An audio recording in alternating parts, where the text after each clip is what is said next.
Hi, this week we review 1917. We also listen to some news from Brandon on David O. Russell and David Fincher's new movies coming out. We also talk about everything we've been watching, from TV shows to weird movies that I like. Stay tuned for this episode of CiNEMACHiNE. Hey guys, it's good to see you again. Ryan, how's your week going?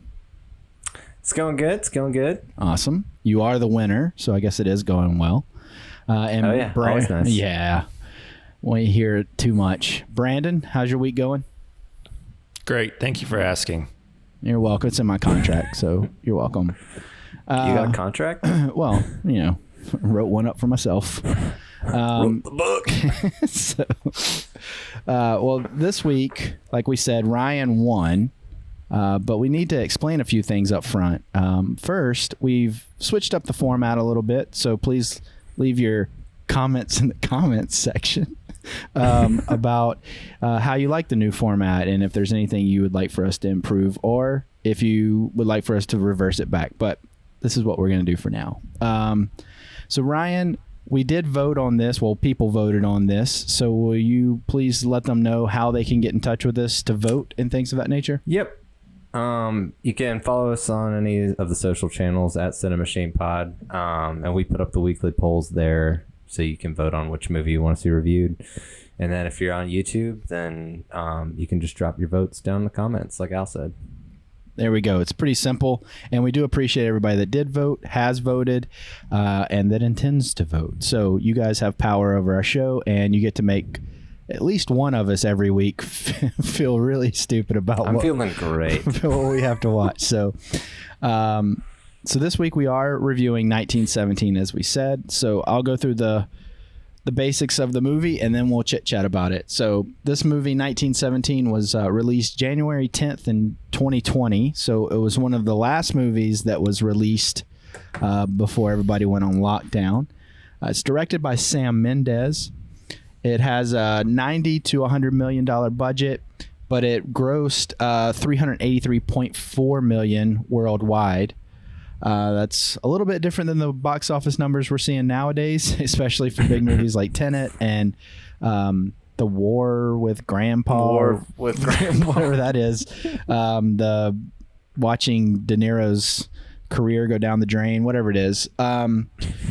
So the synopsis of this movie is: during World War I, two British soldiers, Lance Corporal Schofield and Lance Corporal Blake, receive seemingly impossible orders. In a race against time, they must cross over into enemy territory to deliver a message that could potentially save 1,600 of their fellow comrades, including Blake's own brother. So this has George McKay, Dean Charles Chapman, Mark Strong, Andrew Scott, Richard Madden. I don't know how to say Claire's last name, DeBurke. I'm Sounds guessing. about right. Perfect. Colin Firth and Benedict Cumberbatch.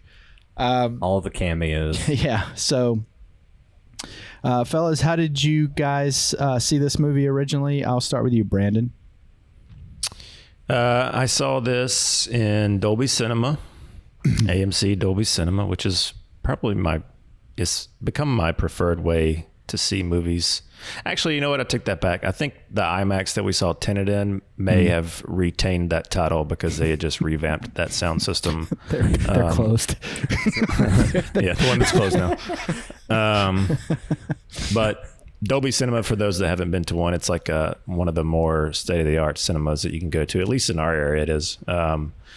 They have full Dolby Atmos, and then they have like the butt kickers in the seats, so it's pretty immersive. They have a different 4K HDR display that they do for the projector. But anyway, so yeah, we saw it, I think, together, Al. You and myself, my dad, my brother, not Ryan. Yeah. Anybody one other person there. I don't think so, though. Anyway, so yeah, we saw it. There. No, I know who was there. I'm just not shouting him out because I told him I was going to shout him out, and then he made some little like snide remarks to me at the family get together today, and so I said, you know what? I'm not shouting you out today. So there. Booyah! So he knows who it is. Got him. What's his name? Can't tell you. Just text us. Anyway, so yeah, we saw it in Dolby Cinema. And are you wanting me to give my like thoughts on it, or you just asked how we saw it? Yeah, So, you can tell us your initial thoughts. Just yeah. sweet. So this movie had a lot of hype behind it from the get-go in terms of its filming style. It was, they kind of paraded the whole one-shot nature of it, in the media. Sam Mendes, I believe, was coming off of Skyfall. Yeah. Pre this, had he done anything between Skyfall and this? He did Nothing huge. Well, he did. It says here. Well, it says a couple. It says that he did Skyfall and then he did King Lear. I don't remember that one. Spectre. He did Spectre. Yeah, that's right. Oh yeah. Louis Vuitton. So I guess Spectre and the Lehman was trilogy. Trilogy. I don't know what that is. So anyway, there was a lot of hype going into this with just like the cinematography and how they pulled all that off, like stitched it together. So honestly, and we'll get into it, I mean, I felt like it was a great achievement just in general as far as how they pulled it off. I will say that whole thing for me at some point feels more gimmicky than hang on to that thought, because we're going to talk about that. So hang on to that thought. So Sure, it feels gimmicky about the cinematography and things of that nature. Yeah. So not to interrupt you, I'm just saying hang on to that thought. No, that's cool. But I mean, overall, the story is pretty simple, and I don't think it's like a necessarily true story. I think it's kind of just more of an amalgamation of some stories that Mendes's father had told him as a kid from the war. Grandfather. And so, is it grandfather? Okay. Mm-hmm. And it's actually a book. Gotcha. Sam Mendes would be old. Autobiography of Alfred H. Mendes, Well, it could have been 1897, his father 1991. that told him based on his grandfather's stories. I don't know who told him the stories. I thought he had said his dad told him the stories. Regardless. Anyways. Overall, I thought it was good. Well executed, great visuals. The score was good. And just the audio visual presentation in general, I thought that it was very kind of, it was paced really well. And it was kind of sporadically dynamic in like the sound design, which I really enjoyed. So that's all I'll say now. We can move on to someone else that wants to talk. Thank you. That's it. That's all you got to say, Brandon. So, all right. That's it. So Checking out. Thanks, guys. Enjoyed now it. Ryan and I can talk about the movie. Ryan, what were your initial thoughts and how did you see this? I also saw it in theaters. Just not with us. And I was actually planning on, I was planning on, I initially wanted to see it, and then some other stuff came out and it kind of got put on back burner, and I was going to wait till home video, but Brandon suggested that I still go see it. So I went and saw it in theaters. I'm glad I did. Yeah. This movie, the way that you guys talked about Green Room with like feeling the movie, like that's how I felt about this movie. This movie like kept my like I was like clenched up the whole time. They just have a way of, or he just has a way of the camera work, the one shot thing of like, you just don't have any idea of the periphery around them. So like, especially after, and spoilers, especially after, is it Blake dies? Yeah. Blake dies. That death was Tommen. really, His name was Tommen Baratheon. Quick and Don't confuse I people. just felt like that was, I don't know, it just really caught me off guard. So the rest of the movie, I was like, it kind of, anticipating like the unexpected. But yeah, I love the cinematography. It sounds like you guys weren't a huge fan of it, but No, we're going to talk. We'll get into it. We're going to talk about the cinematography. It's a big part of this movie. Gotcha. So, and I'm a huge Skyfall fan. Mm-hmm. It's actually one of my favorite Bond movies. And going into it, I knew the same director, and I was expecting some of the same, aesthetics and whatnot. But I walked out of this movie, and that was the first thing I thought about was. If you liked it so much, why'd you walk out of it? How similar the filming style was from the cinematography down to the score. I think it was the same guy who did the score, actually. Yeah, it just felt like a period piece version of Skyfall to me in that sense. So I enjoyed it. All right, fantastic. As Brandon said, I saw this in the theater. And I enjoyed the movie. I'm not the biggest war movie person. I'm not either. I'm gonna say something that people are gonna burn me forever for. I'm not the biggest fan of Saving Private Ryan. I think it's okay. I don't understand the big hullabaloo around that movie. And when I found out they were saving Matt Damon, I was really upset. So, but no, this movie I thought did it well. As we're going to get into the cinematography, but I think it did. The way the movie was made overall helped you feel like you were a part of the mission. And it likened itself. Well, it didn't liken itself, but it had a lot of the same. I would say intensity that Dunkirk had. Now, I know that that's not the most popular movie between everybody on this podcast, but for me, it just had some of that same kind of intensity and whenever, like you said, Blake got killed and things of that nature, it caught me off guard. They did a really good job of making you like Blake. He was my favorite character in the movie. He was very lovable and everything, and then they just, out of nowhere, just took him away. So anyway, so I appreciate the fact that they didn't just make this movie extremely. There's still tropes in it, but it's not extremely tropey. It's not like every other war movie you've seen. They at least tried to do it differently. So I appreciate that. Yeah. I liked the movie just fine. I had a good time in the theater. I think it was a good theater experience. I think this was a movie that was better viewed in a theater because I have seen it at home now. So yeah, the sound was really good. The music, everything about the movie was really well put together, but I think the trailers were really well put together. How they just had 1917 and it was closing in and, so sure, that was really cool. And how he's just running through the field and things of that nature. So, this movie kind of kept you guessing what was going to happen.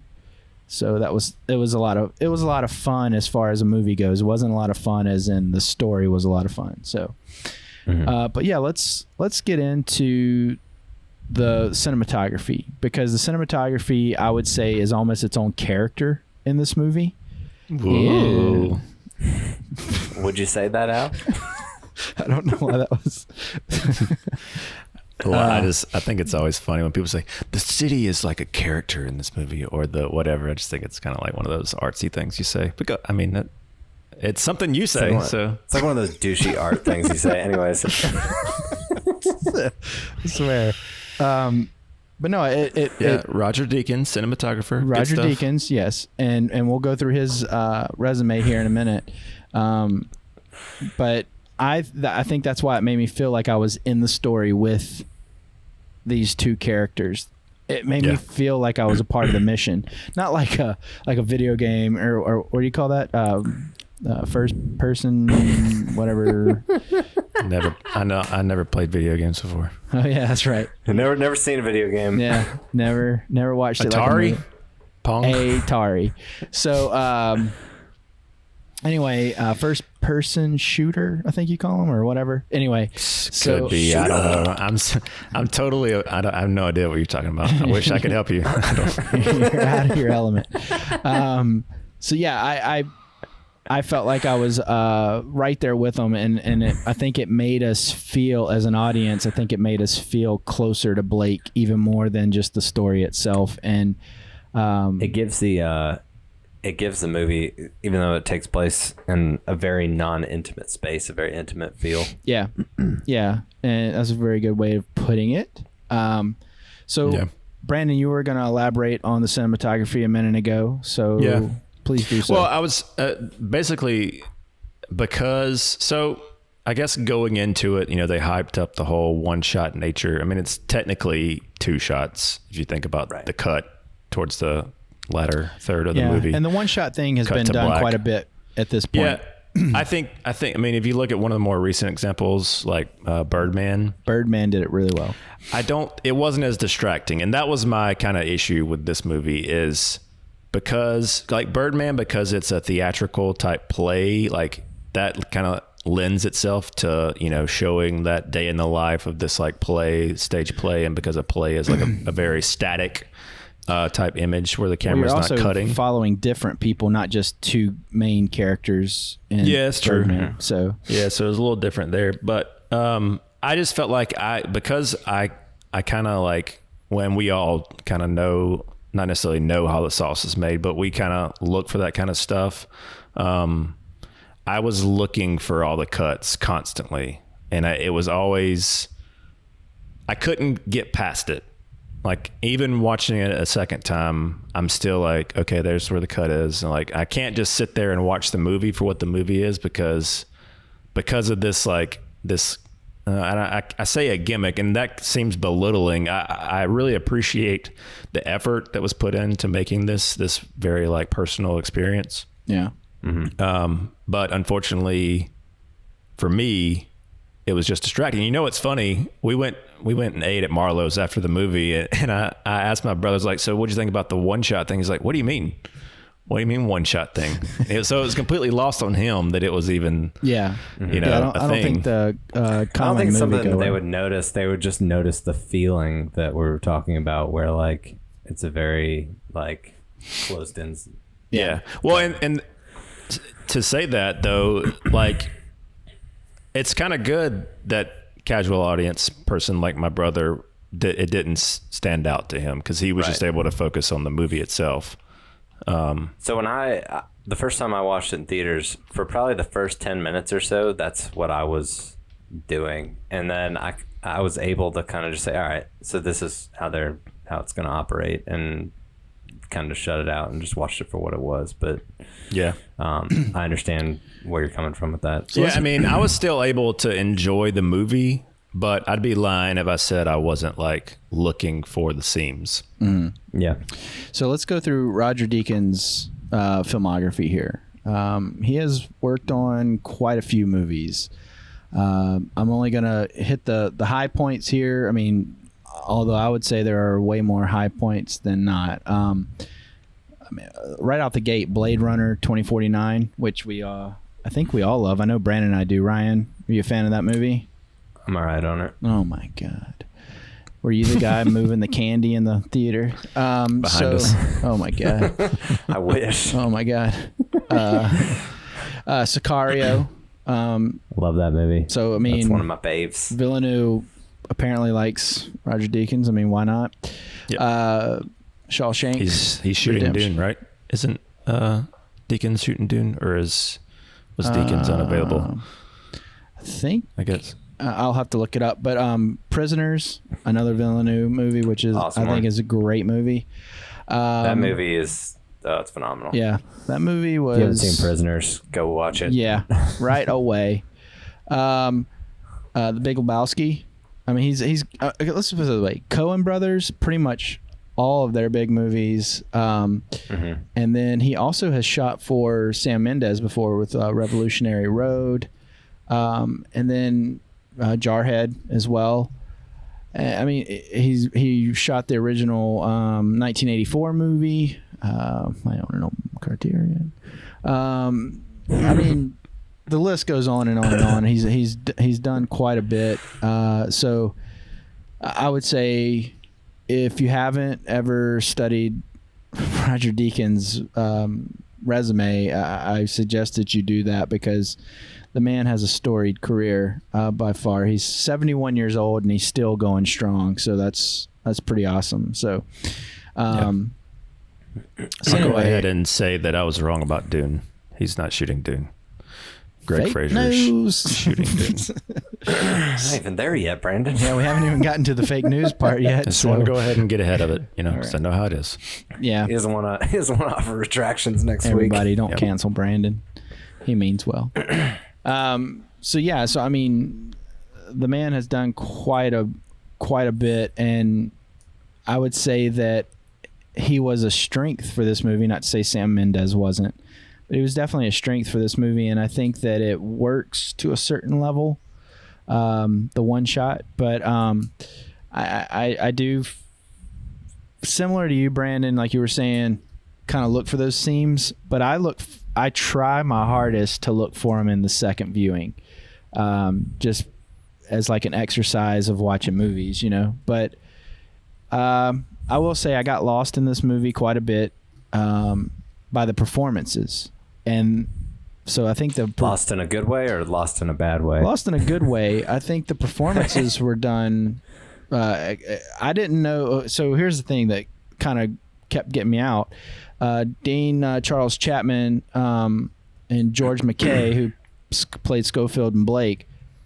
I knew I had seen George McKay before, and I couldn't figure out where. And that. Well, what's he from? Because I kept thinking the same thing. Right, and I mean, he was in Captain Fantastic, which, if you haven't seen that, I think you should. I mean, that's probably what I knew him from. But it's one of those things, like, if we weren't in a movie theater, I would have probably whipped out the IMDb and checked out where he was from. Like, what's he from? Because it was bothering me in my head. But I thought he didn't want Brandon to kill you. Right. Well, I wouldn't condone that either. So, but and I just thought the performances were so good that it didn't feel like people were acting and everything. I don't know. I enjoyed the performances, so I wasn't looking for the seams, is my point in saying that. So yeah, everything in this movie felt really organic to me. Yeah.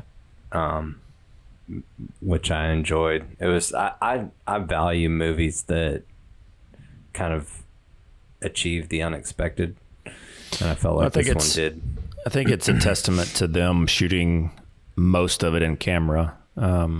And I know that watching some of the behind the scenes, post seeing it in theaters, they released some featurettes that I watched, and they were talking about and showing how they dug 5,000 feet of trenches for that first kind of walkthrough sequence. Yeah.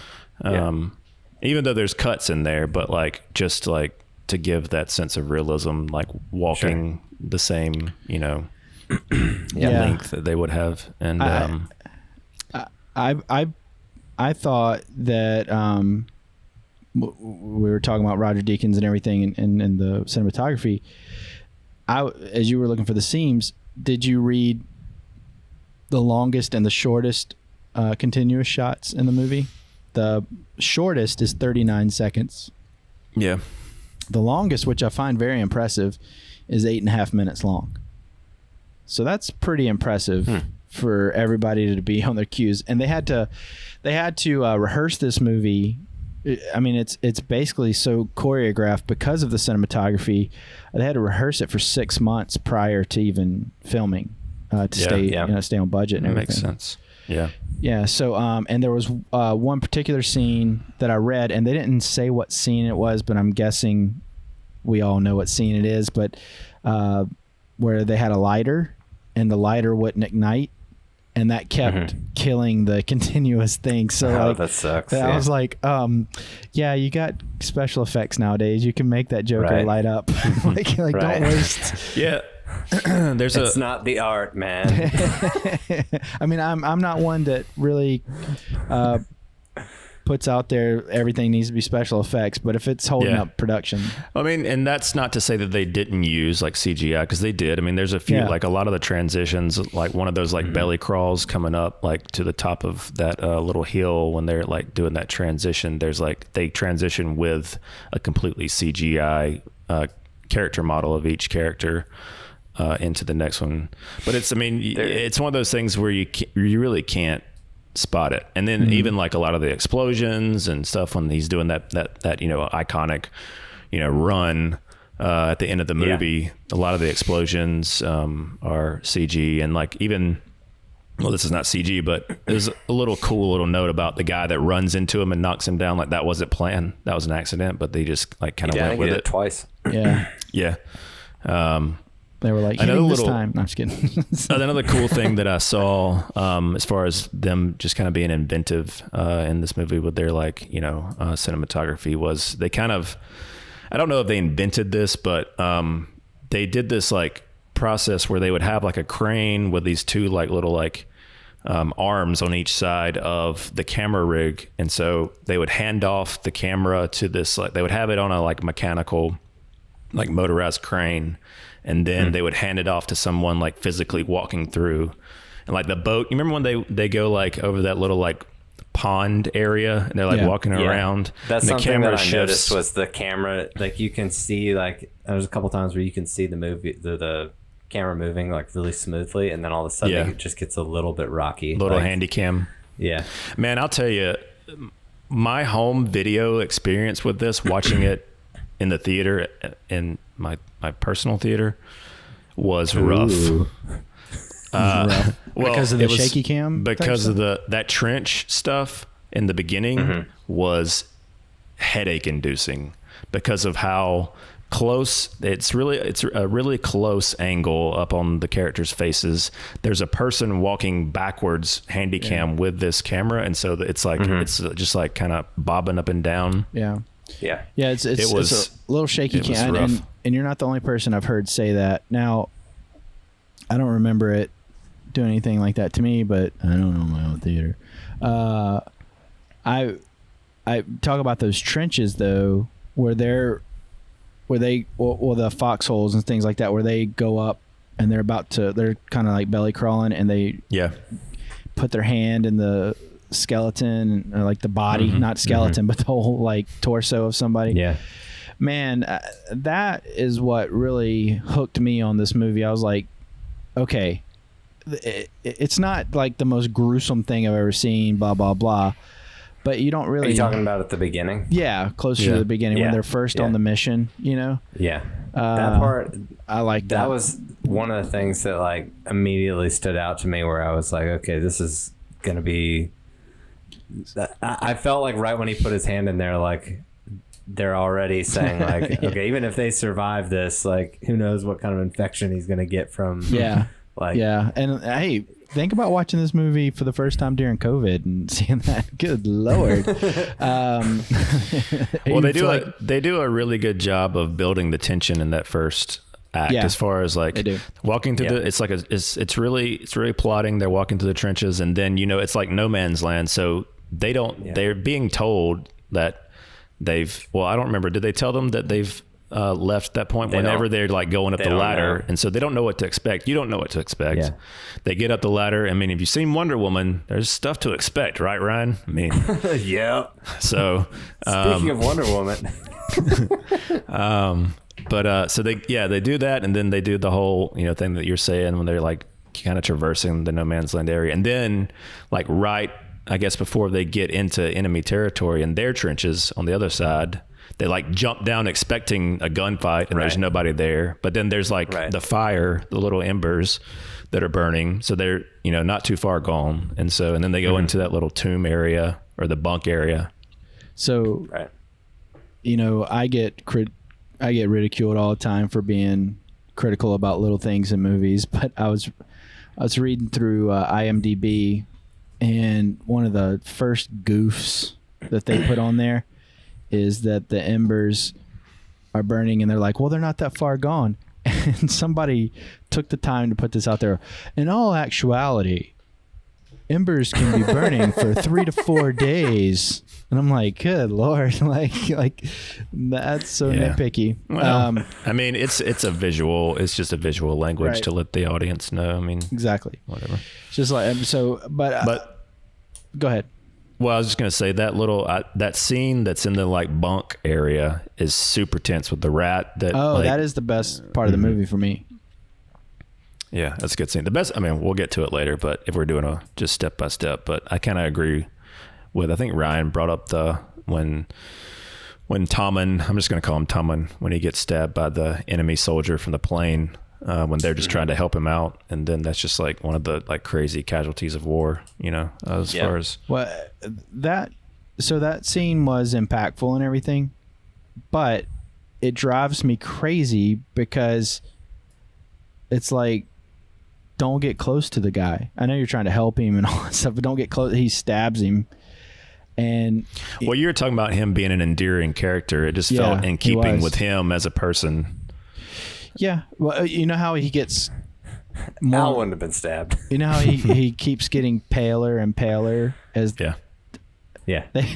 so Sam Mendes said that wasn't done in CG, that wasn't done with makeup. He just did that. I was like, how did he do that? like that's what I want to know. Like, how do you like?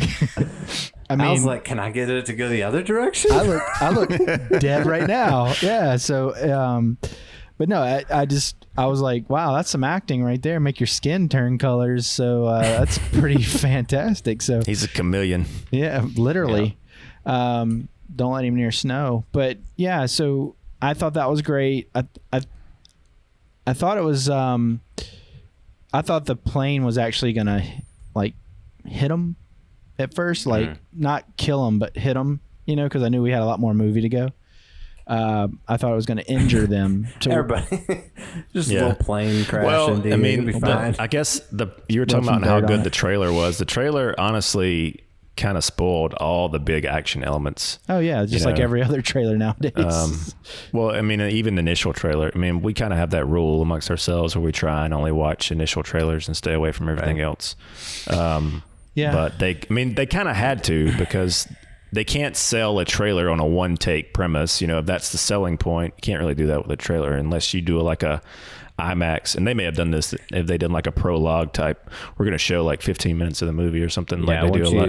We get into a project that's this large, I doubt studios would go for keeping that much under wraps. Yeah, I mean, so you gotta sell those points, but still, I mean, that's when you're saying like thinking the plane was going to hit them. They kind of, with that and the explosion in the little bunk tomb looking area, like, and then him running at the end, like all that was in the trailer. But yeah, that was a very cinematic shot. That was you can't blame them for trying to showcase that, but at the same time, it's like, well, no, you cannot blame. Yeah, so this movie did win for cinematography at the Oscars. So I think it was kind of the least surprising win that year. I would say so. This year. It feels like it was like a decade ago. Yeah, because we saw it in... Did we see it in 2019? No, we saw it in January. Did we? Okay. It released... Seems like 4 years ago. It released like, like the typical New York, LA in like December, and then it came wide here January. Yeah, I mean, either way, it just, I think this year has just sucks. Yes, this year feels like we are in 1917. This year, it just feels like everything was so much longer ago, like normalcy and things of that nature. So maybe that's why I'm thinking that. So, this movie is right at 2 hours. I think the runtime, it felt short. It didn't feel like it was a 2 hour movie to me. I mean, it felt like it was perfect time. It didn't. The only thing I would say that the only scene I won't say didn't like, but was kind of like, eh. Can I guess what it is? Sure. Was it the scene with the woman and her baby? No. I mean, no, wasn't it? The scene where he... You know him so well. We finish each other's paragraphs. So, no, the one where he's choking the guy out and the other guy's guarding the door and he's trying to keep it hush hush or whatever. It's like, no way that guy didn't hear. Like, I was just thinking, wasn't he like super drunk now? Yeah, he was drunk. But see, Al's never been drunk before. He doesn't drink alcohol. Yeah, I don't. So my name's at Al, the beginning. I mean, that's pretty realistic, Al. Okay. Okay. Got liquid earplugs. Okay. So anyway, I guess I don't know that world. So sorry. I'm just messing with you. No, it's okay. It's okay. But anyway, But I mean, that's a nitpick. Everybody encourage Al to drink alcohol in the comments. It's not going to work. Hadn't worked all these years. But anyway. It's the only good thing we have in 2020. Brandon's fine, guys. He's fine. Yeah. Yeah. Yeah. But anyway, yeah, no, I think that this movie served its purpose. I think that, I mean, it was up for all the big awards and whatnot. So, however, I was just waiting for you to. It lost. I think this movie served its purpose. It was, it was a good movie. You can watch it. You can, if you like it, you can like it. Or no, I mean, I thought it was good. I thought it was good. Now, I want to say that, the one shot thing, like we talked about, I think Birdman achieved it a little better, but I think it's because they were following more.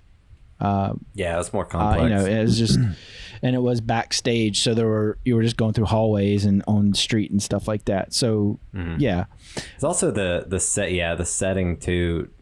Just it's so wide open. Everything's so much more. And yeah, right. I think a lot of the cuts in that. It was like pans and things, like when they turned corners, they would use it. So it wasn't as noticeable as like this big open area battlefield that they had to seamlessly try and have somebody walk across the screen or have a tree come across, whatever it was. So it wasn't as noticeable. But do you think this movie? Sure. Do you think this movie would have worked just as well? Worse, better, whatever, without that one shot? It's hard to say. I know that a lot of people have kind of posed that question, like without this like gimmick, quote unquote, would people still kind of hold it in as high regard? Call it technique. Sure. I don't know, man. I mean, I think it's a solid movie, but I think that device technique does add a lot to it. I think it absolutely does. I don't think that it would have been at least for me, would have been as powerful or impactful if it wasn't put together that way. Yeah, I don't know that as many, especially not being a war movie guy. Like I'm like you, Al. I mean, I'm very vocal about the fact that I'm not a huge war movie fan. And this one just kind of... Yeah, I mean, there are good movies that are war movies, but I mean, I don't know. I prefer other types, It's not that I don't like them. I watched a lot of them with my grandfather, and there are tons of good movies that happen to be about war. But the thing I like about this movie is it's less about the war and more about the human condition of these two people, and the emotion of getting to his brother to save his brother in his mind. And then when Schofield is going over there after Blake dies, and he's so emotional, and then you find out that he has a family and things of that nature. You don't know that he's fighting for that, and he's got the family and everything. It just makes it so much better. But so that tree that he leans up against in the movie, I don't know how true this is, but I read that some of the extras, 100 was the number that they used, 100 extras, this was an account from one of those extras, said that the bathrooms were so far away that they all just peed on that tree all day long. So no, we're going to have to shoot that one again. Maybe he wasn't like, acting at that point. Maybe he was really crying because he's like, I gotta sit on the pea tree again. Just like, yeah. So it smells like vinegar. So who ate asparagus or ammonia? So yeah. So no, I'm how often would you say? Okay, Brandon, we've both vocalized how we feel about war movies in general. How do you feel about war movies as just a genre? I mean, I like war movies. It's not my favorite genre, but it's something that I kind of grew up watching. Like, it was one of the few like movie genres that my dad would be into, and so that was like one of the things that we would always go see. So that, or like a Rocky movie. So okay, yeah, no, that's solid. I mean, yeah, my grandfather would take me to see war movies and James Bond movies, and then my grandmother would yell at us for going to see James Bond movies. How dare you take him to see James Bond? So we get in trouble. So anyway, I'm into him. Yeah, no, I like James Bond. Just don't tell my mama. So love you, mama. But no, so I was, you get caught in the comparison trap when you watch movies, especially if it's in a particular genre, things of that nature. So can I think of other war movies that are, in my taste, better than this? Of course. But do I think this movie made you feel as uncomfortable? Not as uncomfortable, because we'll never know what that feels like, but uncomfortable with the war. Now, my grandfather that took me to those, my pawpaw, as we call him, he was in the Korean War, and he would tell me war stories all the time, and just he told me stories that you shouldn't be telling a 6-year-old, just to put it out there, so I kind of understood that at a young age, that it was really intense and things of that nature, because when you're a kid, you're playing war and things like that, you don't understand how intense it really is. So my grandfather really drove that home for me, to know that war was terrible. It was awful, things of that nature. So I think that they did a good job of pulling on your heartstrings and making these two people feel like, not like war machines, but like human beings trying to survive for the greater good of themselves and fighting for something bigger than themselves. So I think it achieved that, with or without the cinematography technique. I don't know. I like to think that it would still have been there. But I do like the fact that it kept pushing us along in the story and kept making us go to the next part of the story, and it never felt like we were kind of lollygagging in one. I just think that area. It was that technique was such a driver of that tension. Like, it just felt like you were looking down the, the barrel of something where you've got like tunnel vision. You can't see anything. Yeah. You can't see anything that's going on outside of like this very small area. Like, you don't know what's coming from the left, from the right, from behind you, and it just like that, kind of terror of what they were trying to do.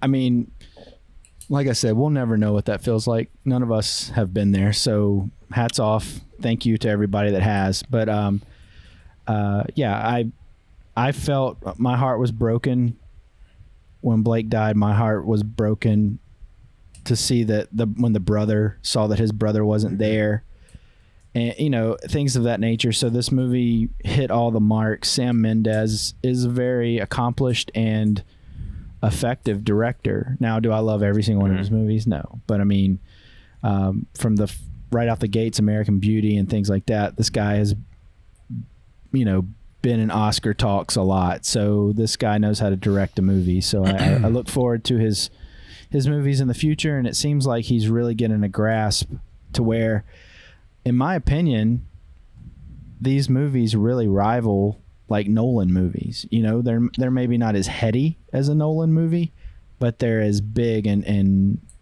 theatrical as like his James Bond movies, and then this and a few others. So hats off to Sam Mendes, and I look forward to seeing these actors and other things too. So I'm excited. Yeah, I was going to say that.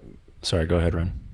No, you're good. That was one of the takeaways from rewatching it. Was I'm excited to see where what these actors do in the future, because they just haven't really done much to this point.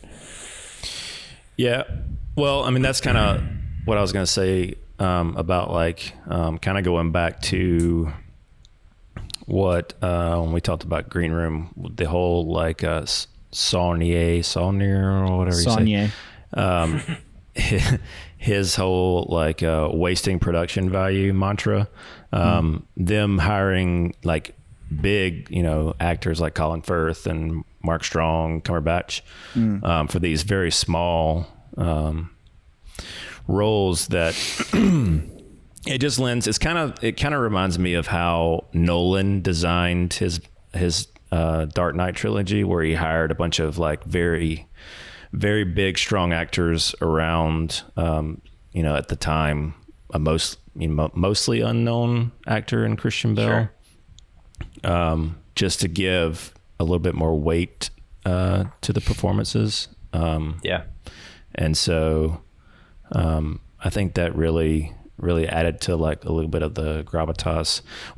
Do you guys remember when like shortly after they were doing like the press kind of tour with this, Ryan Johnson, speaking of one of the movies we reviewed, Knives Out, he tweeted out, he said something like, he's like, last night at an award ceremony, Mendes told him that 1917 like was actually shot as one continuous shot, and that if someone messed up a line, that they'd have to go all the way back and start over again, and that they paid Benedict Cumberbatch to show up every day and wait in that room at the end. He said he was there for 6 months and they paid him $23 million. He's joking, of course, but I thought that was kind of funny. What a card. I know, right? Ryan with an I. Well, I honestly don't think I have anything else to say about this movie. How about you guys? Good. I interrupted you last time. Go right away, Brandon. So polite on CineMachine. I was just breathing, Ryan. You go ahead. No, I enjoyed I will say the second watch of this one was surprisingly, I felt a lot of the same emotions watching it the second time, which I didn't think was going to happen. So, in that regard, I think that it has a little bit of more staying power. Like if you were going to, spoiler alert, I bought this movie. If you were going to purchase, I think that's something that is a credit to it. Yeah. All right, cool. Well, yeah, I agree. I mean, I really enjoy this movie. As far as anything else I would say about it, I mean, it's for the most part, I think it's, no one would say that it's poorly made. I think as far as a technical level, it's expertly made. My only complaint, honestly, is that, for people like ourselves, and mainly me, and I guess Al, it kind of can get a little distracting with the camera work. And it just kind of puts your focus in the wrong place, in my opinion. But for people unaware, maybe people that, aren't, maybe they don't fall into those pitfalls, they can enjoy it for what it's doing. But I think it does a good, other than that, I think the performances are really, really good. And it's not one, as far as like repeat viewings, it's not one that I would return to a ton, but definitely one that I'll pop in here and there just to appreciate the cinematography and the performances for sure. So Ryan already answered. Brandon, would this be a purchase, a sell, a skip, or what would it be for you? I would say purchase it. I mean, I think both of you, not even like in war movies, that you've talked favorably about it. I think that even if you're not a big fan of war movies, you can still find something to enjoy. I think the human experience is something that most people would be able to relate to. The war movie thing almost felt like kind of secondary to me in this one. Yeah. This is just really good drama. Yeah. Right. That was just kind of the setting. Yeah. Yeah. So I would say, I'd say buy it. I bought it. And I'd recommend you buy it as well. Yeah. I will say buy it. I bought it. I will say I bought it on discount because I know I'm not going to pick it up and watch it a bunch. But I know I am going to want to watch it again. I think it's a really good movie. Like I said, it pulls at your heartstrings. And for me personally, it made me thankful once again that I've never had to go over there or anywhere and fight. So maybe that's something my grandfather ingrained in me. I don't know. But I bought it on discount, so I say buy it. Either way it goes, it is a great movie. If you're not as nerdy as we are about the details of movies and things of that nature, if you don't, or maybe you're trying to learn movies more and more, I think this is a good one to study, like we said, and try to figure out where the seams are. Try to figure them out without looking at something online, and see if, try to find them all, because I don't even think the most trained eye in the world can find all the cuts. You know what I mean? So, but anyway, I do think the performances are great. So you've got that going. So across the board, everybody did a great job. There's a lot of work, a lot of love, a lot of care went into this movie.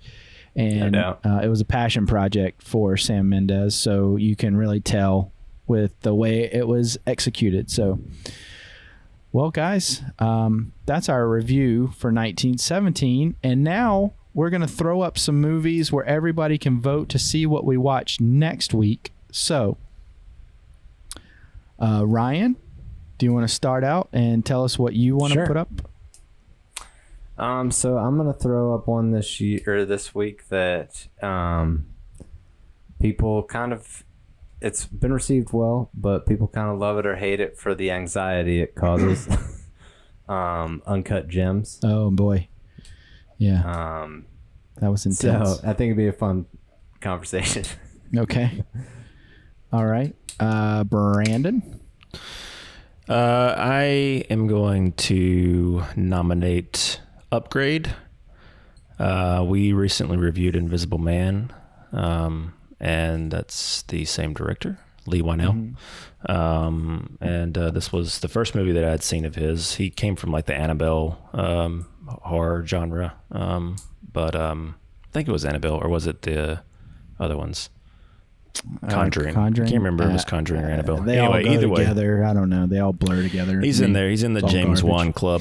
But yeah, love that movie, and I would love to talk about it if enough people vote on it. So there it goes. Upgrade. All right. So what you got, Al? So it's the month of October. We've got Halloween coming up. They Live. No, it's not They Live. Got a whole 4-hour special coming up on that 4-part series on that movie. Green Room again. Yeah, Green Room again. Blue Ruin. No, I thought it'd be fun to watch a good comedy that we can all watch at Halloween time. It's a good, fun, dumb movie, but it's so well executed. Ernest Scared Stupid. Now that is a great movie. I don't care what anybody says. I'm going to say Tucker and Dale versus Evil. Nice. That movie is hilarious. I'm so surprised by this. This movie's hilarious. I don't care what anybody says. If I tell you what, do me a favor. If you're going to vote, thank you. But go out and watch the trailers for every single one of these movies before you vote. Before you make your decision, go out. We'll treat the trailers like the debates. And Al, you already won your week. No. Ryan can't win every other week. Okay, Brandon hasn't won yet, so we got. Ryan can if he picks the right movies. No, this is ridiculous. So, but no, Tucker and Dale versus Evil is hilarious. So it's not, if you don't like horror movies, it's not really that big of a horror movie. It's more of a comedy. So I think we should watch that. So that's that. There you go. So everybody, we are, like we said, reformatting our show. This would have been the end of our show usually, but now we're going to go to CiNEMACHiNE. It's not.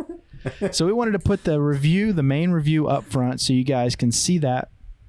And now we're going to go into the extras here, CiNEMACHiNE. We're going to have our laid back, chill, however you want to phrase it, just conversations about movies. And Brandon's going to share some fake news with us, try to tell us the truth.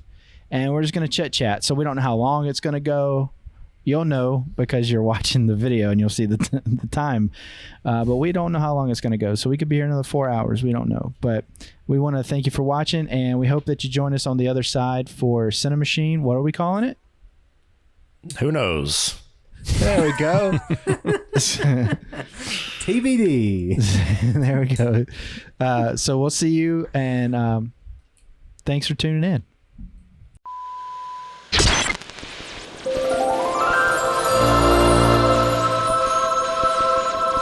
All right, everybody, we're back, and we're just going to chit-chat about some goings-on in the movie world, and then we're going to chit-chat about some movies that we suggest and that we've been watching and things of that nature. So thanks for sticking around.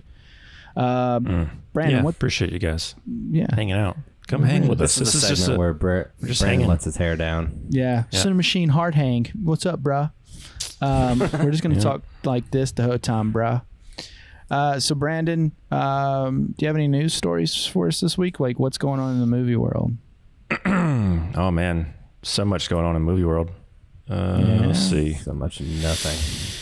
There's one thing that caught my eye was David O. Russell has got a new project coming up. Oh snap! Is it about mental health? I don't know what it's about. They haven't stated what it is, but they have announced the cast, which seems to be pretty intriguing. I know that we have that that running thing where sometimes the stat cast is bad, sometimes whatever. American Hustle did all right. Well, with David O. Russell, I always look forward to seeing what he puts out next. Although I didn't see, was Aloha his last movie? Did he direct that was Cameron Crowe. Oh, okay. What was the... Don't put that on him. Don't you dare.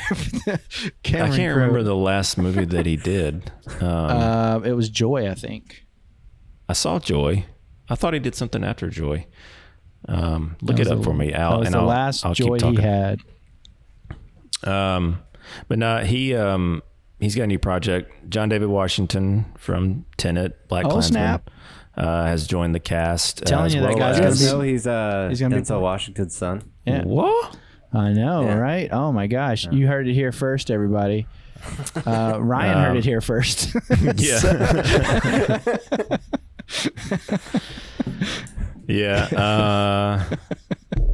Old JDW, he's in the cast. Christian Bale is kind of a go-to for David O. Russell. He's part of it, as is Margot Robbie. And I'm trying to think. I don't think she's worked with David O. Russell yet. Has she? I haven't seen anything. She was. Yeah. I don't believe so.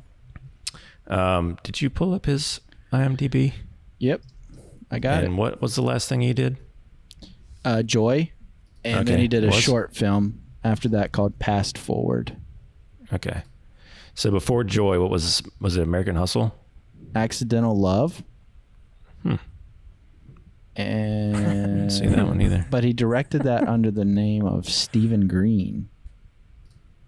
And that was So you know it's weird. good. So that was a I don't know.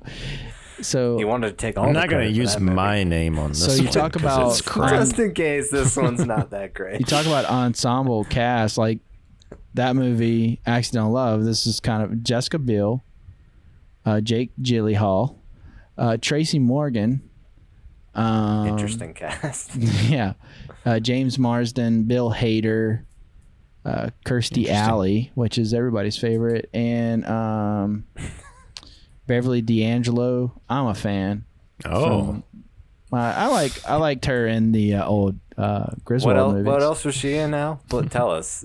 All the Griswold Vacation? movies. Vacation. Oh, Christmas really? Vacation. She was also in I think she I want to I guess I say shouldn't know the actress. She was in... Entourage or something like that, I think. Yeah, I definitely did not know what her name was. You didn't know Beverly D'Angelo? No, and I think she and, if I'm not mistaken, she and Al Pacino dated for a while, and I thought they had a kid, but I could be wrong. I don't know. Go ahead, Brandon. Al Pacino! What's the next? We're making rap songs now. I love that girl. Heck yeah.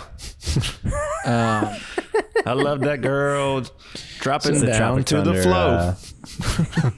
It's a Tropic Thunder reference for all. So what's this? What's this new? Well, that's what I was DOR? saying. His new project. They don't have a description for what it is. Just the cast, really. But I only bring it up because It's we in the had just news. well, I mean, it was, and it seems to have a good cast. And like I said, I love his movies. I really love American Hustle, Silver Linings Playbook, The Fighter. I love The Fighter so much. Three Kings. Three Kings is good. Flirting with Disaster. David O. Russell didn't he have a little bit of controversy around him? Was it Our Heart Huckabees? Yeah. Yeah. With what's her face? Yep. What's her there's, face like, is exactly who she on-set was. meltdown. Yeah, there's video of he and Lily Tomlin going. She's losing her mind, and apparently they did not get along. I also heard that George Clooney and him didn't get along either on Three Kings. I could see that. George Clooney was probably wanting it to be the George Clooney show. You guys are talking about. I think that was around the time George. I have not. You haven't seen that? It's pretty good. Spike What's the Jones. title? We're Three gonna have to Kings. nominate some of these movies. Spike Jones is the best part of that movie for me. But Jamie Kennedy is the best part of that movie. Just kidding. calm down, fella. Ice Cube is the best part of that movie. I recently saw Jamie Kennedy Son of the Mask. in a movie when I was in London. I turned on the TV just to see like the differences between our TV and their TV, and this movie called The Sand was on. If you ever get a chance to watch this movie, it's terrible. It's so campy. It's the sand eats people.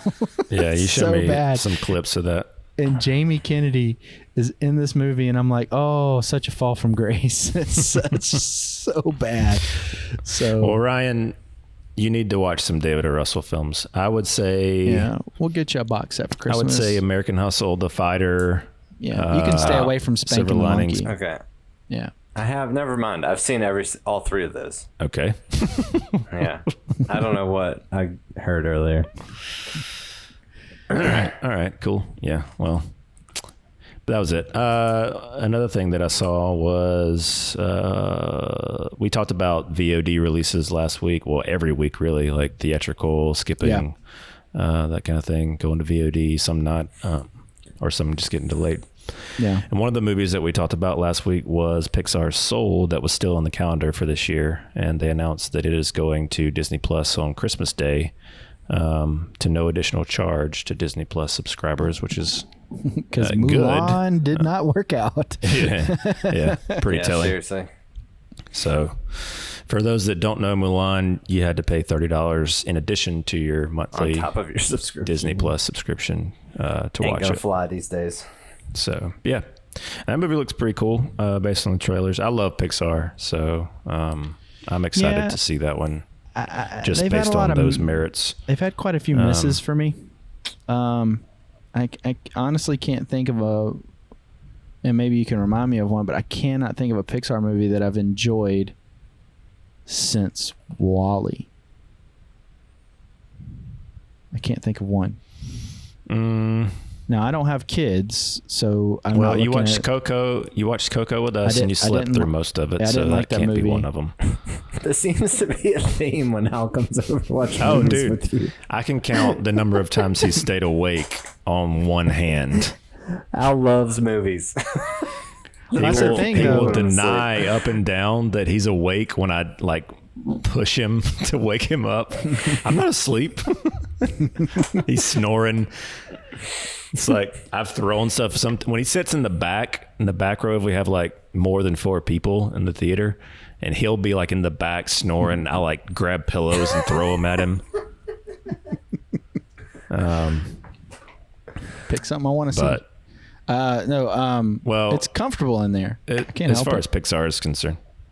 No, I didn't. Yeah, It is. I mean, it's neither here nor there, but I mean, the movies are made for kids. Kids seem to love them. That's great. I'm glad there's still stuff for kids out there. They are, but Pixar's always kind of had a reputation that they also make movies that adults can also enjoy. Yeah, and they hide their little messages. They have a little there. bit of a more, a little more mature, I guess, Well, double meanings. I take that back. The Toy Story quadrilogy, I've liked for the most part. Toy Story 3 was one of the better movies, not even just cartoon, but just better movies I've seen in a long time. So that was good. So anyway, Yep.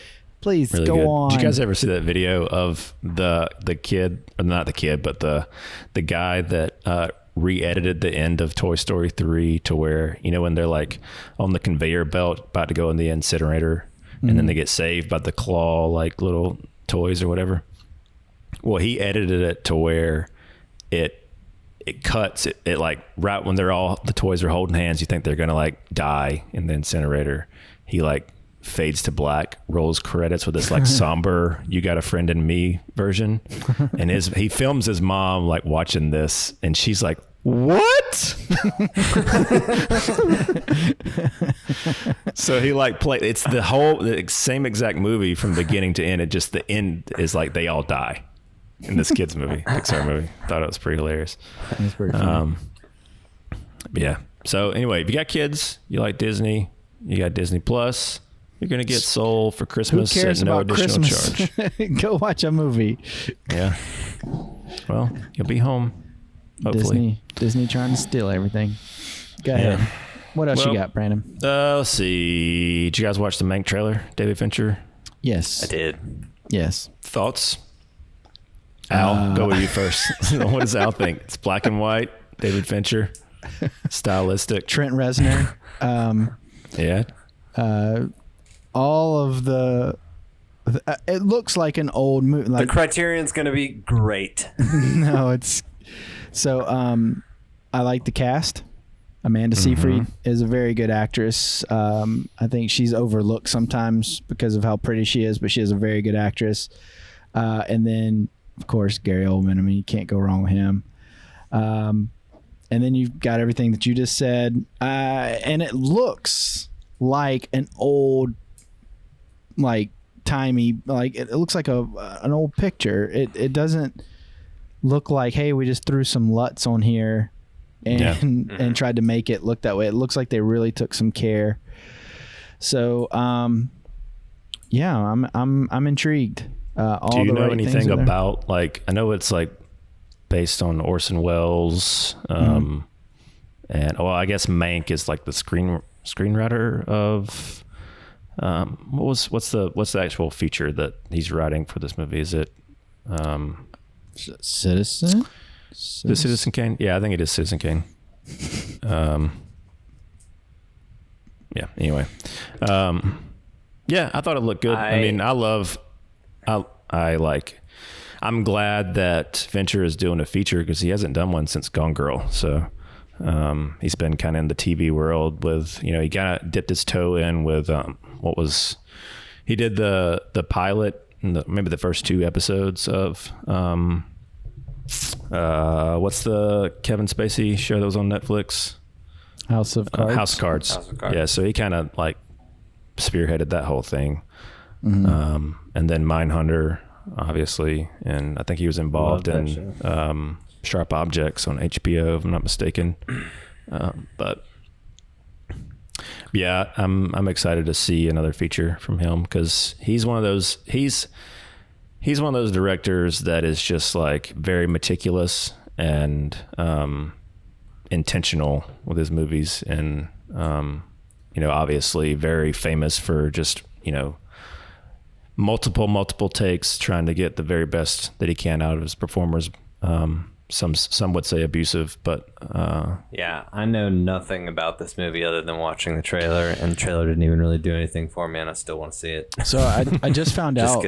I just found out that so Charles Dance and Lily Collins and Jamie McShane are in this movie as well. Yeah, I did see Charles Dance's name in there. So Jamie McShane was on the show Bloodline, and if you haven't seen that show, go see it. Go watch. I think it was 3 seasons. Yeah, maybe it's on 4, I think, Netflix. It is. It's one of those. Finish it. It's one of those ones that you have to watch a couple episodes, but as soon as you watch at least, I would say 4, if you stay in there for 4 episodes, you will be hooked. And it is the Who is best. she? Is it the sister? No, Jamie McShane's a guy. He's a guy. He is the brother's friend, the not so good. I don't want to tell too much, but his friend that doesn't like the family. So yeah. Okay. Yeah. Gotcha. He's yeah. So anyway, he's really good in that show. And then Lily Collins, I think she's a good actress. So and plus Amanda Seyfried and Lily Collins have that look of that era. They don't look like just any old body from today. You know? Sure. I can see that. So anyway, one thing that when you said Trent Reznor, Atticus Ross doing the score for this reminded me, we just talked about this. They're doing the Soul soundtrack as well, which was I wasn't aware. I saw somebody posted Trent the Reznor poster. Yeah. That's interesting. I saw it on Twitter last week, and they were like highlighting the fact that was like kind of odd to see, but very intriguing. Because I know that I kind of give you a little bit of crap for your obsession with Nine Inch Nails and Trent Reznor and the whole pushing buttons thing, but I do love his scores, specifically his Gone Girl score and one of his most recent ones, The Watchmen HBO show. Really good. He is quite a musician. Yeah, so that's awesome. All right. The only other thing that I was going to say is just today they announced that Patty Jenkins from Wonder Woman fame is doing a Cleopatra movie at Paramount. I think they bid it. So she's doing Cleopatra starring Gal Gadot as Cleopatra, and I think they had like a little bit of a bidding war between like a bunch of different studios, Netflix, I think Amazon, and Apple was involved, and I think Paramount was the one that, I don't know what the amount was that they paid for it, but they got it, and it will be, I don't know when it hits production, but some people are joking that it's going to be coming out before Wonder Woman 84. Real. But have you, knowing that it's an old movie, have you seen the old Cleopatra? Al? No, I don't. It's not my jam. I don't really care for that stuff. With I don't what's like her old name? movies. Oh, you don't? No, I only like new stuff, bright, shiny, new. I only like that. I mean, Elizabeth Taylor. Yeah, she was pretty famous, but she's old and dead. So what? Why should we even pay attention? I don't even understand why. Well, one thing that I did learn today actually was that Cleopatra is still the most expensive movie ever made when you account for inflation. Right. I think it cost like $35 million at the time, and it would have cost like $350 million today. Mm-hmm. But Justice League's gotta be more than that, right? Right. At this point. Yeah, They've made I actually read today. It's the budget's now $90 million. Yeah. Get it, Al? You get it? Yeah, I get it. But anyway, it was an interesting for me. I don't know about Ryan, but knowing Patty Jenkins has been in the DC world for a while now. I know that she did a TV show. It's amazing how Al just shuts down. He just can't take it. You mentioned superheroes. If it's not Tim Burton's Batman, I he's just like, looked up and saw his face. I just don't care. I'm trying to let you guys just have your little moments. Well, did you ever see Monster with Charlize Theron? No. The one where she played that. Is there like a serial killer, like a real like like a biopic? Of, I know who Patty Jenkins is. I know of her work. Well, I mean, it's not. I'm just saying, it's not like she only does superhero movies. She just. I know. I just don't. I don't care about. You don't care. I don't care about superhero movies, and I don't care about Cleopatra. I think either. you take that stance now, but you've been to a ton of superhero movies on your own doing. Like, yeah, well, when I was a kid, I made myself. All right, now we're cooking, guys. Let's go. Hang on. So I made myself a deal when I was a kid that I would never miss the opening of any Batman movie, and from '89 on. What'd yourself get from the deal? The A bunch other of self that you made the deal with. crappy Batman movies, and so it's like one of those. It's like the last bastion of my childhood that I glom onto. And yeah, it's depressing to go see Batman movies now. So they're awful. But well, yeah. I know. Yeah, that Nolan trilogy was terrible. Well, that was good, but not this garbage. Ben Affleck It's only like garbage. half the Batman movies Zack that have Snyder. been made since then. But Well, I know that you like went to see Civil War with us. You went to see Spider-Man. You went to see, and this was not like me dragging you to these. I didn't movies. see Spider-Man. Avengers. I didn't You see went to Spider. see I didn't see Spider-Man Infinity in the theater. War And Infinity War twice. You went to see it twice, Al. and I didn't like it either time. So, Whatever, dude. I don't like those movies. I don't like those movies. this is amazing. You're trying to put up a front. You did. You No, went and 100 saw it twice. Because I just got to make sure I don't like this movie. no, that's not it at all. I had a friend, Bobby, and I went and saw it because he just wanted to go see a movie, and he had already invited me. And then Bobby. on top of that, you Okay. invited me to go see it. I'm always up for going to see a movie. I love going to the movies, but I don't like that. I don't like Civil. Was it Civil? No, it was Winter Soldier. I thought that was okay. But that's the thing. I know You just recently said you liked Shazam. Shazam was pretty good. Yeah, it was funny, and also I like that filmmaker for the most part. I mean, for the few and his YouTube and everything. So I can appreciate things, but yeah, I don't like superhero movies. What is it? Do you like them or do you not like them? Because I'm confused. I You like just really shut down on the whole genre. I like a couple of them. But I don't like them because they're superhero movies, and I don't keep up with all that stuff. You don't like Sam Raimi's Spider-Man movies? Not really. I mean, The first two? I saw the first one More of of those Spider-Man in 3 kind of guy, personally. Saw the first one in the theater, and then I don't know. I don't remember much about them, and I was extremely young when I saw those, so it would have made sense for me to go see those. You wouldn't have been young. Melissa and I went on our first date to see it. Al reminds me of the I was guy like 20, from, 21. Extremely that movie? young, 21 years old.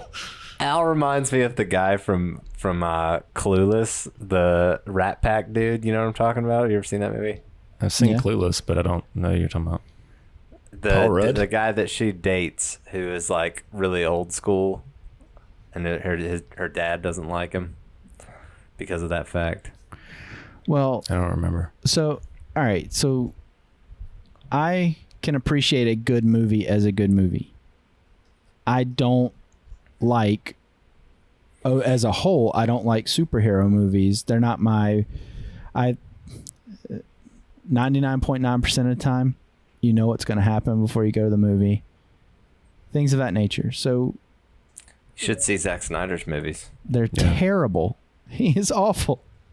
So we don't need to get into all of that. I'm just saying that I don't appreciate Knew him. exactly This is, how the BBS after, was this gonna is go. after hours, baby. We can talk whatever we want to. That's right. But I They just already don't, watched the meat. I don't appreciate Zack Snyder at all. I We think, should just call the post show Cape Cast. anyway. So Just Making Cleopatra. Get us an in every week, Brandon, in the news. all right, Well, speaking of Segue. superheroes, let's get into what Ryan watched this week. all right, Ryan, what'd you watch this week? What kind of garbage well, I did you guess- put in your brain? I guess we can keep on the same track a little bit. I watched Into the Spider-Verse for the Great second movie. time. Haven't seen First it. time I'd seen it since theaters. and I appreciated it much more this time around. Good. Did you not appreciate it the first time? It was kind of meh for me. I enjoyed it. Thought the animation style was cool. Oh my gosh, people were falling all over themselves for that movie. I love that movie. I fell all over myself. It was really good. It was also a great one to watch on. I just got a projector set up in my viewing area. It was a great one to watch on there. Look at you. Oh, yeah, coming from you, Brandon. Y'all do it to me, so I'm just doing it back, Brian. Giving it like you get it. Another one. So, Katie and I, there's a show. It's pretty popular on Netflix called Schitt's Creek. Beep. That show's been all over the place because it wasn't originally on Netflix. Sweet. The Emmys a couple weeks ago. Yeah, it just swept the Emmys, and it's over. It was its final season. Yeah, it was the last season. I assume you guys haven't watched any of it. I watched the first season. I would not have expected myself to enjoy it, but it is very funny and very well written. I imagine that show has a ton of rewatchability. Is it Eugene Levy part of And it? his son, yeah. Yep. And Catherine O'Hara. Oh yeah, that's right. So I would recommend checking that one out if you like comedy shows. If you're not a sad sack, you should check it out. If you're not Al and you're not depressed all the time. This show is brought to you by Xanax. Go ahead. Yeah. And then the last one, I am like 3/4 of the way through it, and I wish I could have finished it, but I had something I had to do. I Am Mother, and I know, Brandon, you've talked about it on here before. And I bashed Netflix movies pretty bad a couple weeks ago when we reviewed That's Hilary Swank, The Devil right? All the Time. Yeah. But I don't like her. This movie, tractor beam, sucked me right in. Like it? And yeah, super enjoying it. I liked it too. I was surprised. Don't spoil anything for me, but I still got a quarter of it to watch. Oh, you're not finished yet? Okay. Yeah. Well, I wouldn't spoil it for people. I don't know how people do that. Watch a movie, get part way through it, and then go and continue it. I had something I had to do. Yeah. I'm just saying. Sorry, I liked, life, you know. That's another movie that just the practicality of the robot is really cool. How they built that thing and the guy operating that it little girl's inside. got chops. Like, she's legit in that movie. I don't know what her name is, but Yeah. Al, I know you don't like Hilary Swank, but No. she doesn't really come into the picture until towards the end like of halfway, it. probably. But the girl is good. She is probably the most overrated actress I've seen in the last 15 years or more. She's good in this one too. She's never I've never seen her convincing in anything that I've seen her in. I disagree. I think she's good. I'm saying that I've never thought she was convincing at all. But is she hot? Oh gosh, I knew we were gonna go here. Office reference. Symmetrical Al loves face. Elizabeth Moss. Yeah, Elizabeth Moss and Hilary Swank. Now I would watch a Elizabeth Moss movie over a Hilary Swank movie any day. But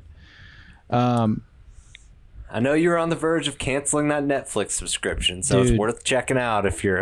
Dude, seriously, it's getting closer and closer every day. I'm just like, I never use you. But thank you for the reference, Brandon. Sure. You sound Sure. like, Brandon, what you been watching? Let's see. Well, I have not watched the season finale of The Boys yet, so I can't talk about that. Not that I would spoil it, but oh, it's awesome. Maybe I should do a Cape cast about it. I think we will We should, yeah. after I get back from Disney. Vacation drop.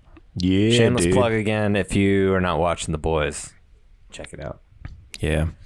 Ryan, I did start The Vow.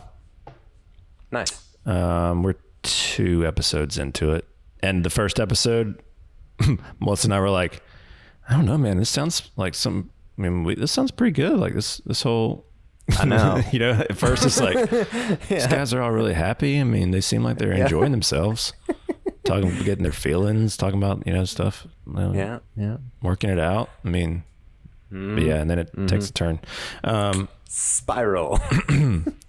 So yeah, that's, you know, we're in the process. That's what, like 7 episodes. So we still got a little bit left to do that. What else? We watched Friday night, had Donald over, and we watched Addams Family with Donald. Nice. Love that guy. So I hadn't seen Addams Family. Does Donald watch the pod? I don't think so. He should watch I don't it. think so. Seems perfect for him. Yeah. He wanted to watch I Can Only Imagine. He's like, yeah, I Can Only Imagine. I said, yeah, I've seen it so many times, Donald. I don't want to watch that again. I haven't seen it. But no, we watched Addams Family.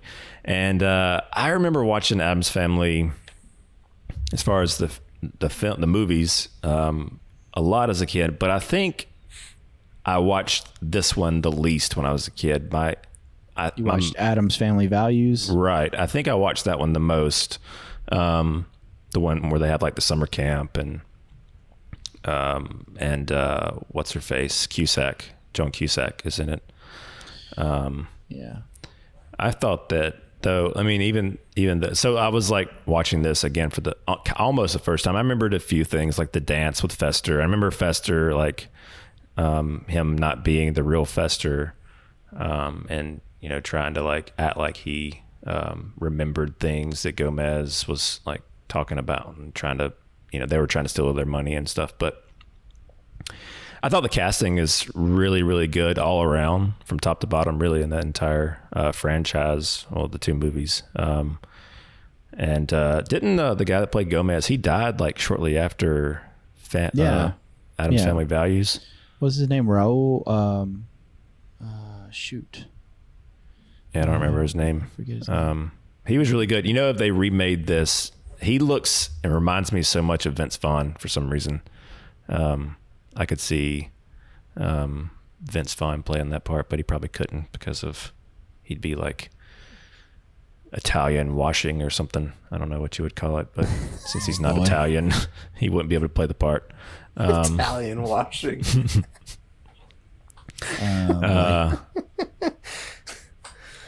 Anyway. You see it more and more.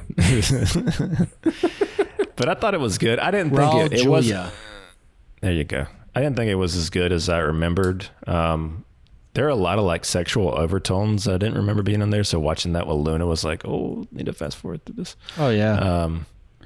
I just remember. Al goes, oh yeah. Yeah. Well, I mean, Angelica Houston and Morticia and Gomez, they're like all over each other throughout the whole movie. And then, she was. Was that the one? Hang on, I always get it mixed up. Was that the one where the girls with the Girl Scout cookie line? Where she's like, "You want to buy some Girl Scout cookies?" What are they made of? When they have the. Are they made of real Girl Scouts? Yeah. That's it. Man, we thought that was so funny as kids. Like, we thought that was hilarious. Well, that's the thing is like, a lot of the humor is like that deadpan, like they're like playing off of. Yeah. They're playing off of how morbid they are as a family. Yeah. Which is kind of lost on kids. Like Luna, like the like body humor, like a lot of the like, you know, stunts and goofs and stuff like that, she found really funny. But a lot of the like, I guess the jokes, like physical comedy she got. Yeah, she got all that. And, you know, she enjoyed it. And I think she'll like the next one more with the camp element to it. And I think that's why I gravitated towards that one as well when I was a kid. But overall, I thought it was good. And I think Christopher Lloyd is really great as Fester. Dude, he was such a good character actor. Like, I know he's still around, but I'm just saying. Yeah. Like him and the Dennis the Menace movie back in the day. Oh, yeah. My niece and nephews cannot watch that movie today because it's unsettling. And I was like, that's a movie I need to show Luna that. That movie is hilarious. when that cross-eyed kid says, "Yep." I can't stop laughing. So, and Walter Matthau gets me every single time. Walter Matthau, This is my buddy. This is my pal. It's like, but yeah, I mean, that movie's right up there with Sandlot, in my opinion. It's in the same. Yeah, it's a classic. I love that movie. But you're talking about Addams Family, Christina Ricci. Now we're the same age. So that means I was the same age as her when this movie came out. So calm down, everybody. Okay. I had such a crush on her. Yes, Al's that old. I had such a crush on her. It was ridiculous. I don't know. I've watched this movie. So if anybody's got her digits, hit Al up. No, I think but no, but I saw her in so Christina many other things. Ricci and Imogen Poots. Al's two biggest heartthrobs. No, that'd be Winona Ryder. But no, if you don't see, there's a theme, like dark sardonic girls. So no, but her and Angelica Houston, but Christopher Lloyd was the standout for me in the Addams Family movie, and then on top of that, Sign of the Times, MC Hammer had a song. So, at the end. So I thought that was the jam. So I remember I saw that in the theater. Well, what's crazy about that I know, it's Barry Sonnenfeld that directed it. Man in Black. Well, what's crazy is like at the opening credits, the title sequences. I don't know if this is just his thing. It's the exact same type treatment, like that very elongated font that's, in the big opening sequence of Men in Black. And I guess they do it for Addams Family Values too. But he has like, it's hard to kind of explain, but he has that very elongated type treatment with the like scribble like treatment underneath it. Is like, I mean, maybe it's a staple of his, but I didn't remember that being in Addams Family. But I distinctly remember that title treatment in Men in Black in the beginning of the movie. And so I was like, I wonder if this is just his thing. But it was kind of strange that they would do the exact same title treatment for, two different unconnected movies. Well, this movie obviously made an impression on us because as soon as we watched Dr. Sleep, we were like, Lurch, there's Lurch. So, I mean, and when I was a kid and I watched this movie and they had Thing running around, the hand, that was one of those things, like one of the first times. I mean, it wasn't the first time, but it was one of the first times where I was like, how do they do that? Oh, well, even when we were watching this weekend, I was like, man, it's pretty convincing. Whatever they did to pull that off is impressive. So it was, from what I remember, it was a real guy's hand, and he had like a piece that went up, so it was like the wrist part. And then I think he had green screen or something on the arm, like a sleeve. I mean, I imagine that was the case, but it's just for that time period. Yeah, as good as it looks, for the most part, they pulled it off. But yeah, I will say Values was better, and I was a little taken aback they didn't make a third one, but I get it. But yeah, I mean, it could have been because of that guy passing away. I don't know. Maybe. but I mean, they're still trying to milk Addams Family. Well, they made an animated movie last year with Oscar Isaac and all those folks. They still try to milk that and the Munsters. They've made a few different iterations of the Munsters over the years as a TV show, and that Vampirina show on Disney is kind of the same thing. Luna watches that, so okay. Anyway, I watched that, and then I watched. Like I said earlier, we're about to go to Disney this week, so I wanted to, since we're going to Galaxy's Edge park, Star Wars park. I wanted to do something Star Wars with Luna, so we watched The Mandalorian. She hadn't watched it, and so we watched 2 episodes of that last night. It was so hilarious, like seeing her react when they finally get the bounty and have the Baby Yoda reveal. She just like melted. I'm sure she lost it. Melted, dude. I was like, That's why they did this. That's exactly why. Yeah, toys.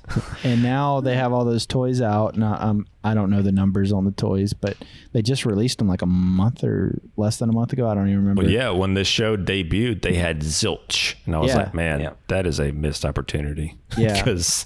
They were like, oh, they'll get the other Star Wars movie out first. But if you go into any store... Nobody wants a Dio. News for you. If you go into any store, everything is about the child and Baby Yoda this and Baby Yoda speaking of, Ryan, you got yours yet? Got your child? Not yet. For those that don't know, Ryan is a big Hot Toys collector. And as you can see behind him, Ryan, tell him what you ordered, buddy. You ordered this like over a year ago. See, I haven't got it yet. At least. It's a life-size Baby Yoda. It is realistic as possible. I mean, it's as real as Baby Yoda is. I can make some jokes. I'm going to refrain, but it's a little too realistic. Good luck going to get some milk in the middle of the night. I know you like your milk in the middle of the night. I'm really just looking forward to seeing how my dogs react to it. God, put that out of reach of your dogs. That's going to be a very unfortunate day when you get home and it's going to be shredded to pieces. Yeah. You know, a Baby Yoda, like, I'll be honest, I'm a little worried I'm going to have to end up selling it after the second season. Just all the rumors going on about it. Yeah. But we'll see. It's coming up pretty soon. What, October 22nd or something? Quick, yeah. Right after those free year subscriptions run out. I know, right? Guess I'm going to have to pay for at least a month or two just to watch Mandalorian because there's nothing else that I've watched on there. So. Yeah, I'm re-upping I got the year for free from Verizon. And that's what we did. And then I'm re-upping as part of my sister's Christmas gift. I'm re-upping. So. Well, thanks, Al, because I'm on your account. Well, that'll be your Christmas gift too, Brandon. Al, what you been watching? Well, of course, I've watched stuff that's going to make you roll your eyes. So, never. There's a really good movie called Calvary. I've seen this movie before. It's Gleason? Yeah. Yep. See? Yeah. Brendan no eye Gleason. Rolling here. Good job, Brandon. Chris O'Dowd. Kelly Riley. That's all I know about it. I know that he's in it, and that's it. It's about a priest. Now, Brandon, you would have a hard time understanding this movie. During confession, British. This is the beginning of the movie. This is the whole premise of the movie, so I'm not giving anything away. But the very beginning of the movie, somebody comes in to have confession, and this priest is on his side of the box, and this person that's confessing says, "Hey, this happened to me from this priest and that priest and that priest, and you're one of the good priests, so I'm going to murder you to make a point. I'm going to kill one of the good ones to make a point for vengeance." And the priest thinks he knows who it is, but he's not sure. So he tells him when he's going to do it and everything. So the whole movie is this priest trying to figure out why and who is going to do this, and he's trying to find out so he can intervene and do it the right way, not be murdered himself, but also help this person. Yeah. And a lot of other things going on. Now, I will say this movie is a slow burn, but this movie is very well acted, very well directed, very well written. It is not funny or anything like that. It didn't sound funny. It's not. But sounds like a knee slapper. But no, it's a very good movie. So I highly suggest it. I can't really tell you more than that because it'll give it away. And the only thing I will say about this is that I wish they would have kind of disguised the voice up front because you kind of know who it is if you know this person. So anyway, but it's a very good movie. I actually own this movie, so because you're not going to find this streaming most likely. I don't know if it's streaming anywhere, but but it's worth a rental if you're in for a really, really good, just it's not like mind melting or anything, but it's just a really, really good drama of a movie. So, and then on the lighter side of things, I watched. Now Brandon knows how I feel about this. I love this movie. It's not a great movie, but I think it's entertaining. Is God Bless America, directed by Bobcat Goldthwait.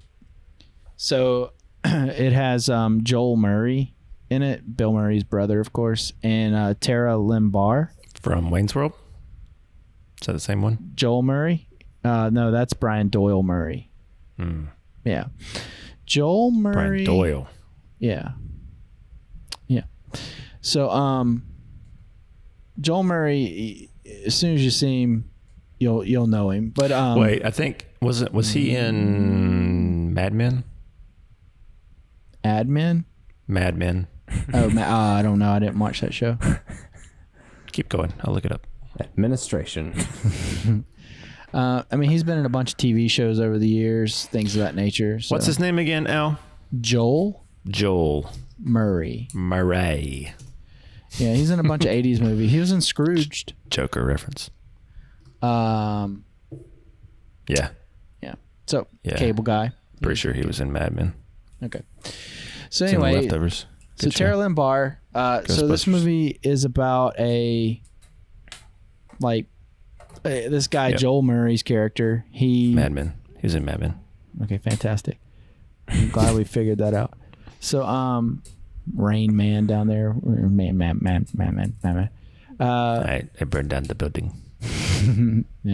Give me my stapler. So he finds out in one day that he has cancer. He's going to die from cancer. I think it's brain cancer. And then his ex-wife won't let him see his kid, and he gets fired from his job all in one day. So it's just like the worst day ever, right? And he's just had enough, kind of like falling down type thing. And so he's at home and he's watching like the equivalent of a Super Sweet 16 from MTV, that show where they had rich people show their birthday parties for their kids back in the day. And it just makes him sick to his stomach. So he drives cross country. This little girl, she's on there and she's like, why did you give me a Lexus instead of a Escalade or whatever? And he's like, oh, and so it makes him so mad. And he's like, I'm going to die anyway. So he drives cross country and he kills this girl. And it makes him feel good. Like, oh, I did something in the world. I got rid of this stupid human being that was just trash. And this girl at the high school sees him trying to get away, and she's like, take me with you, let's go on a spree. And she convinces him, so they just go cross country, killing people from like reality shows and just idiots and stupid people and things like that. So it's a comedy. See why you like it. It's a dark comedy. You said this one's a lot lighter. Yeah, I was being facetious. But no, it's a dark comedy. Bobcat Goldthwait. It's not like it's like the best made movie or it's great, like the writing's great or anything like that. You can watch it though. I enjoyed this movie because you can like it or not. I've watched some of those shows or whatever, and I've thought, man, these people are. I've never watched Super Sweet 16, but you know, like the what are the talent shows? American Idol and Never heard of it. X one or whatever, X Factor or whatever those shows are. Anyway, so they just go across, and there's a scene where they're in a movie theater that's really good. I don't want to spoil it, but this movie is very funny to me. It's a dark comedy. There's a lot of murder and blood in it, but it's, if you like the end of Once Upon a Time in Hollywood, I think you'll like this. So it's kind of in that vein, but there you go. Anyway, if you haven't seen any of Bobcat Goldthwait's movies, I think that you should. he and Robin Williams were like best friends, and he directed Robin Williams. Well, so Robin Williams was trying to help him get a movie made, and a movie called World's Greatest Dad was another movie that he made right before God Bless America. And so if you want to see a really good dramedy with a dark storyline, that's a really good one to go and watch. So it's not for everybody. Bobcat Goldthwait movies are not easily accessible, or they don't go down easy, at all. So don't hate me if you watch it and hate it, but I think these movies start conversations, and they're extremely out there. So just go into it with an open mind and understand. Get uncomfortable. Yes, it's gonna make you uncomfortable. It's definitely gonna make you uncomfortable. But yeah. So that's what I've been watching, and I highly suggest people watch both of Calvary and God Bless America. I think they're polar opposites, but I think they're fantastic in the same vein. So there we go. There you go. There you go. Yeah. So thanks, Al. Yeah, whatever.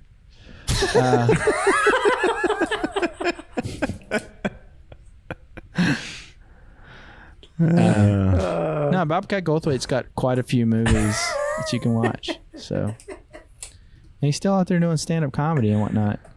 He and Dana Gould are going to go on a stand-up tour together, and then COVID I see happened. that he was a part of Chappelle's Show as a director.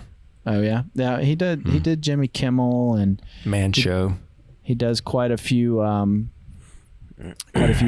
comedy specials for folks. He'll direct their comedy specials and things of that nature. And yeah, it was very, I guess eye-opening, or not eye-opening, but it was kind of funny to hear that he and Robin Williams were like the best of friends, like extremely really good friends. So, so he has a different take on Robin Williams passing and things like that. He shot Ron Funch's stand-up special. Yeah. And Patton Oswalt's stand-up. Yeah, he's done quite a few. Mark Maron. He did make a movie called Willow Creek that was not I didn't like it at all. It was kind of like filmed like a Blair Witch, like a found footage type thing, but it was about Bigfoot, and I just didn't think it was executed very well. Thought it was pretty poorly done. But he also has a documentary that you have to, I don't know. His documentary is a pretty tough movie to watch. I can't remember the name of it off the top of my head. What was it? Anyway, his documentary that he shot was about a comedian that was kind of violated as a child, and now he's an adult, and he's like in front of the courts and things like that, trying to help this cause and things of that nature. So it's pretty heavy, to say the least, but it was Call Me Lucky. That's what it's called. Call Me Lucky. And yeah, it's about Barry Crimmins, and so he's a comedian. Barry Crimmins is a comedian, and he's dealing with all this, and he's in front of I think he's in front of Congress at one point. But anyway, I think Bobcat Goldthwait has a future, but he makes shoestring budget movies, so he's not like one of my favorites or anything, but I do appreciate Bobcat Goldthwait. So there you have it. So these are movies that neither one of you will ever watch, so this is good for me to at least bring it to the audience. So there you go. Fantastic. I think that wraps it up. I think that's a good note to end on right there. We might see a drastic drop off in viewership. Sorry, I don't talk about popcorn movies. Me too. Got me. Sorry, I seek out different things. Sorry, I like different things. All right, guys and gals. Conform, Al. Conform. Yeah. So you know what's funny is we always joke and everything. Bobcat Goldthwait. Goldthwait. So we always joke about how I like older stuff, and there are newer things that I like. But when I was visiting my family recently, when I was visiting my family recently, I said, the guys on the podcast always rib me about Were you about venting? me liking about me no about Mom, me liking you're the guys on the podcast. They rib me. I said they always rib me about liking weird stuff and whatnot, and are off the beaten path type movies and whatnot. And everybody in my family said, "No, you've always been weird. you've always liked this weird stuff. Like I've at some of my movie choices in the past, I asked my mom to watch with me. She cried because they were so out of left field and things of that nature. So this isn't a put on. I know Brandon tries to make it sound like I'm just like being a put on or whatever, but this is really what I like. This is the kind of stuff I like. So it is what it is. Hey man, you be you. But I am who I am. I don't really care. I don't get offended or anything, but I think that people should, like we've talked about, get uncomfortable and watch movies that are off the beaten path. But that's for a whole other show. We'll do a whole show about that down the road. Yep. So It'll just be Al. Yeah. Well, guys, is there anything else that we need to talk about? I think that's it. So. I think we're good. All right, Ryan, guys you and want gals. to plug socials one more time before we head out? Yeah. For anybody that's left. Yeah. We're on all the normal social channels: Instagram, Twitter, Facebook, at CiNEMACHiNE and you can also find links to all of the podcast download locations at cinemachinepod.com. So Cool. hit us up. Cool. Well, folks, we also have merch out there, and we want to thank everybody that's been purchasing the merch. We got T-shirts, mugs, stickers, fanny packs, for crying out loud. Ooh. Oh my gosh. Throw pillows. Throw pillows. Yeah, for whatever reason we have throw pillows. So you can decorate yourself or your Yoga house. pants. Oh yeah, we do have yoga pants. That's right. That's right. I don't know why Brandon Every ordered lady's those. dream. I don't know why Brandon got a pair of those, but either way, They're comfy. please don't Wanna stand see? up. Please don't stand up. So, well, guys and gals, thank you so much for tuning in to CineMachine. Brandon, have fun on your vacation. Ryan, have fun watching sports. Go Braves. And I'll watch some more weird Hey, stuff. best of luck to both of you guys this Saturday. May the best team win. Thanks. Well, guys and gals, thank you so much. And we will see you on the next CineMachine. Bye. Bye.